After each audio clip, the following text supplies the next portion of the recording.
আসসালামু আলাইকুম এভরিওয়ান। কৃষি ব্যাংকে অ্যাকাউন্ট করতে কি কি কাগজপত্র লাগে?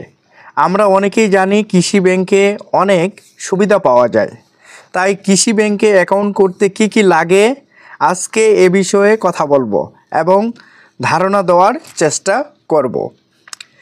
কৃষি ব্যাংকে অ্যাকাউন্ট করতে লাগবে যার নামে তৈরি হবে অ্যাকাউন্ট, তার ভোটার আইডি কার্ড প্রয়োজন হবে। যদি ভোটার আইডি কার্ড বা এনআইডি না থাকে সেক্ষেত্রে জন্ম নিবন্ধন, পাসপোর্ট, ড্রাইভিং লাইসেন্সের প্রয়োজন হবে।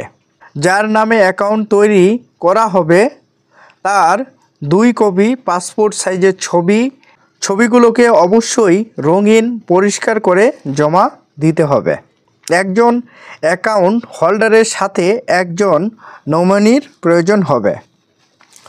নমিনির 1 কপি পাসপোর্ট সাইজের ছবি এবং ছবিটি অবশ্যই যার অ্যাকাউন্ট তিনি সাথে করে জমা দিতে হবে। যে ব্যক্তি অ্যাকাউন্ট করবে কৃষি ব্যাংকে তার যদি টিন সার্টিফিকেট করা থাকে কিংবা ট্যাক্স সার্টিফিকেট করা থাকে তা ব্যাংকে জমা দিতে পারেন। সেটি জমা দিলে ট্যাক্স কিংবা ভ্যাট আপনার টাকা থেকে কাটা হবে না। তারপর ব্যাংক থেকে একটি ফর্ম দেওয়া হবে, সেই ফর্মটি সঠিকভাবে পূরণ করতে হবে। আপনি যদি ফর্মটি পূরণ করতে না পারেন সেই ক্ষেত্রে ব্যাংকের কোনো কর্মকর্তাকে বলবেন, ব্যাংকের কর্মকর্তা আপনার ফর্মটি পূরণ করে দেবে।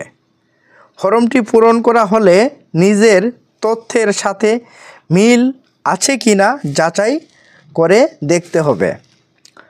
যাচাই করা হয়ে গেলে ফর্মটি সহ 1000 টাকা প্রথমে আপনাকে জমা দিতে হবে।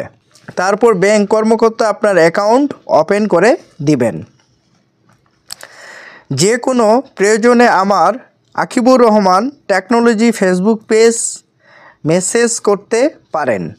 নতুন নতুন ভিডিও পেতে আমাদের চ্যানেলটি সাবস্ক্রাইব করে রাখুন। আজকে আমার এই ভিডিওটি এ পর্যন্তই। ধন্যবাদ।